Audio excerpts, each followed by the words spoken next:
இப்போ நம்ம பார்க்குறோன்னா first electric ஃபீல்டுனா என்னென்னு பார்க்குறியா? எலக்ட்ரிக் ஃபீல்டு, அப்போ ஃபீல்டுனா என்னது? ஏதோ ஒரு ஃபீல்டு நம்ம எடுக்கிறோன்னு தெரியுது. ஒரு பிளேஸ் ஆகிருக்கு. ஃபீல்டுனால என்னது? ஒரு பிளேஸில் இருக்குது. அப்போ என்ன பிளேஸ் ஆகிருக்கு? எலக்ட்ரிக் பிளேஸ் ஆகிருக்குன்னு நம்மளுக்கு தெரியுது. ஸோ டிஃபைன் என்ன சொல்கிறாங்க? இந்த interaction between two charges is determined by Coulomb law. Coulomb law படி எனக்கு ரெண்டு சார்ஜஸ் இன்ட்ராக்ஷன்ஸ் நடக்குது. ஓகேவா? ஸோ ஃபஸ்ட்டு பாயிண்ட் என்ன சொல்லியிருக்காங்க? இந்த லைன். ஸோ எது டிட்டர்மைன் பண்ணுது? கூலும் லாக்குள்ளே நடக்குது அப்படின்னு சொல்லிட்டாங்க. நெக்ஸ்ட்டு இந்த இன்ட்ராக்ஷன் எப்படி நடக்குது அப்படின்னு கேட்டிருக்காங்க. அப்போ எப்படி நம்ம சொல்லுவோம்? Consider a point charge kept at the point இந்த ஸ்பேஸ். ஏதோ ஒரு ஸ்பேஸில் ஒரு பாயிண்டில் நமக்கு சார்ஜ் இருக்குதுன்னு கன்சிடர் பண்ணுறோம். ஸோ அந்த பாயிண்ட் எங்கே இருக்குது? சம் டிஸ்டன்ஸில் கொஞ்சம் தூரம் தள்ளி அந்த சார்ஜஸ் நடக்குது. ஸோ இப்போ ஃபார் எக்ஸாம்பிள் இப்போ நான் ஒரு பிளேஸ் இங்கே வச்சுருக்கேன்னு வச்சுக்கோங்களேன்.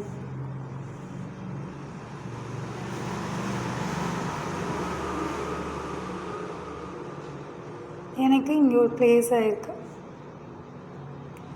ஓகேவா? எனக்கு இங்கே ஒரு பிளேஸ் ஆகிருக்கு.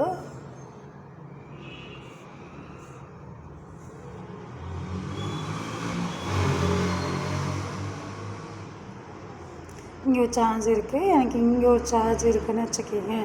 இந்த சார்ஜ் ஃபஸ்ட்டு சார்ஜ் எங்கே இருக்குது? இந்த இடத்துல இருக்கா? இந்த இடத்துல இருக்குது. செகண்ட் சார்ஜ் இந்த இடத்துல இருக்குன்னா இது எனக்கு கிட்டக்க வந்துகிட்டே இருக்கிறப்ப கண்டிப்பாக அங்கே என்ன நடக்கும்? ஒரு அட்ராக்ஷன் நடக்கும். ஓகே, அந்த அட்ராக்ஷன் நடக்கிறப்ப அது என்ன ஆகும்? ஒன்று அட்ராக்ட் ஆகும் அந்த சார்ஜில் படுறப்ப, இல்லைன்னா ரிப்பல்ஸே நடக்கும். ஓகே, இதை தான் என்னென்னு சொல்லியிருக்காங்கன்னா ஆக்ஷன் அட் த டிஸ்டன்ஸ் அப்படின்னு சொல்லியிருக்காங்க. ஹவ்? அப்போ செகண்ட் சார்ஜ் எப்படி ஃபஸ்ட்டு சார்ஜுக்கு லொக்கேட் ஆகிருக்குன்னா ஏதோ டிஸ்டன்ஸில் இருக்குது. இதுக்கு ஆன்சர் என்னன்னு சொல்கிறாங்கன்னா மைக்கேல் ஃபேரடே ஒரு இன்ட்ரடியூஸ் பண்ணியிருக்காரு கான்செப்ட் ஆஃப் த ஃபீல்டு. அதாவது எனக்கு இந்த சார்ஜ் இங்கே படுறப்ப ஒன்று என்ன ஆகணும்? அட்ராக்டிவ் ஆகணும், இல்லைன்னா செகண்ட் எனக்கு என்ன ரிப்பல் ஆகணும் அப்படின்னு அவர் சொல்லியிருக்காரு. ஓகேவா? இது யார் கண்டுபிடிச்சதுன்னா மைக்கேல் ஃபேரடே கண்டுபிடிச்சிருக்காங்கன்னு சொல்லியிருக்காங்க. ஸோ இப்போ ஃபேரடே படி என்ன கொடுத்துருக்காங்க, ஸ்டேட்மெண்ட் என்ன கொடுத்துருக்காங்கன்னு பார்த்தோம்னா நம்மளுக்கு என்ன வருது? எவரி சார்ஜ் இந்த universe creating electric field surrounding space. நம்ம சுற்றி இருக்க ஸ்பேஸில் ஒவ்வொரு சார்ஜும் என்ன க்ரியேட் பண்ணுது? எலக்ட்ரிக் ஃபீல்டை க்ரியேட் பண்ணுது அப்படின்னு சொன்னோம். அப்போ ஒரு சார்ஜ் இருந்துச்சுன்னா கண்டிப்பாக அங்கே என்ன இருக்கும்? ஒரு பாசிட்டிவ் ஒரு நெகட்டிவ் கண்டிப்பாக ஒரு சார்ஜ் ஃபீல்டு சுற்றிக்கிட்டே இருக்கும். ஓகேவா? ஸோ அப்போது ஒரு பாயிண்ட் இங்கே இருக்குன்னா இந்த பாயிண்ட் இங்கே இருக்குன்னா இது அப்படியே இங்கே கிட்டக்க வரப்போ நம்மளுக்கு அட்ராக்டிவ் அந்த லைன்ஸ்குள்ளே போக போக நம்மளுக்கு அட்ராக்டிவ் அண்ட் ரிப்பல்ஸும் நடக்கும் அப்படின்னு எனக்கு தெரியுது. ஓகேவா? நெக்ஸ்ட் என்ன கொடுத்துருக்காங்க? If another charge is brought in to the field. அப்போ அனதர் சார்ஜ் அந்த ஃபீல்டுக்குள்ளே போகிறப்ப கண்டிப்பாக என்ன நடக்கும்? இன்ட்ராக்ட் நடக்குது. Electric field at the point ஒரு பாயிண்ட்டுக்குள்ளே நடக்குது. ஸோ இந்த இடத்துல ஒரு ஃபோர்ஸ் நமக்கு எப்போ எக்ஸ்பீரியன்ஸ் ஆகிட்டுருக்கு.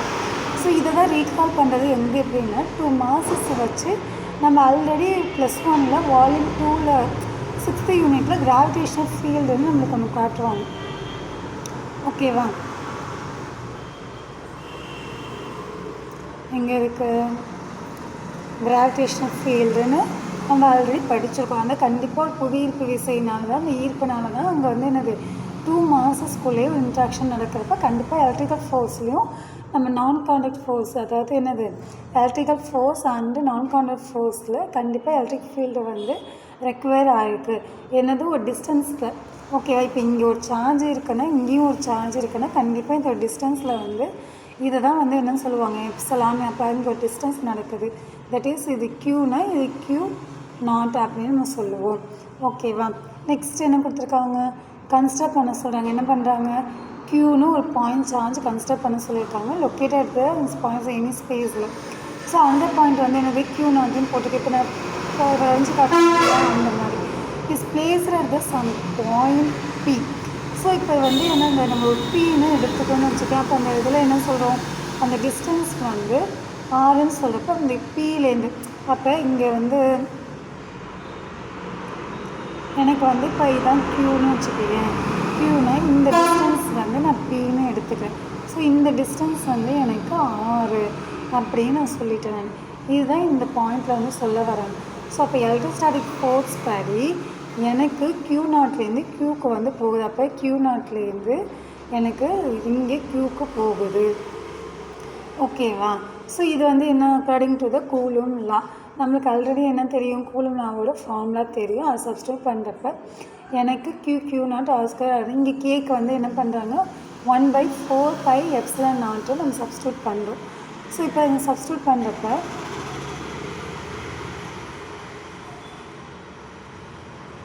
சப்ஸ்டியூட் பண்ணுறோமா, இங்கே அடுத்த ஃபீல்டு என்ன கொடுத்துருக்காங்க, பாயிண்ட் என்ன கொடுத்துருக்காங்க, சார்ஜ் Q வந்து க்ரியேட் ஆகுது. என்ன கொடுத்துருக்காங்க, சார்ஜ் வந்து க்ரியேட் ஆகுது இந்த எலக்ட்ரிக் ஃபீல்டில் சரௌண்டிங் ஸ்பேஸில். ஸோ எலக்ட்ரிக் ஃபீல்டு அந்த பாயிண்ட் அட் டிஸ்டன்ஸ் R நமக்கு தெரியுது, பாயிண்ட் ஆஃப் சார்ஜ் வந்து Q நம்மளுக்கு தெரியுது. ஸோ ஃபோர்ஸ் எக்ஸ்பீரியன்ஸ் ஆகுது, இது யூனிட் சார்ஜ். ஓகேவா? ஸோ அப்போ எனக்கு இங்கே Q நாட் இருக்குதுன்னு வச்சுக்கேன். இதுலேருந்து எனக்கு வந்து என்ன ஆகணும், எனக்கு பாசிட்டிவான ரேஸ் மட்டும்தான் எனக்கு வரும். ஓகேவா? சார்ஜ் அதை யூனிட் சார்ஜ் வந்து எனக்கு பாசிட்டிவாக இருக்கும்னு நம்ம சொல்லியிருக்காங்க. ஸோ அப்போ வந்து என்னது, நம்மளுக்கு எலக்ட்ரிக்கல் ஃபோர்ஸு F/Q நாட். எஃபோட வேல்யூவை அதற்கு சப்ஸ்டியூட் பண்ணினா எனக்கு வந்து இப்போ என்ன பண்ணியிருப்பாங்க, இப்போ எஃபோட வேல்யூ என்ன கொடுத்துருக்காங்க,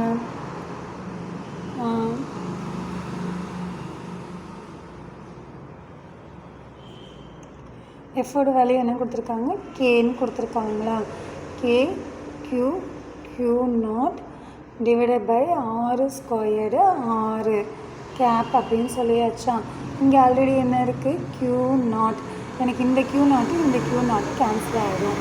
ஸோ பேலன்ஸ் வந்து என்னது, Q R கேப் இருக்குது, R² இருக்கா, அதை இங்கே போட்டாங்க.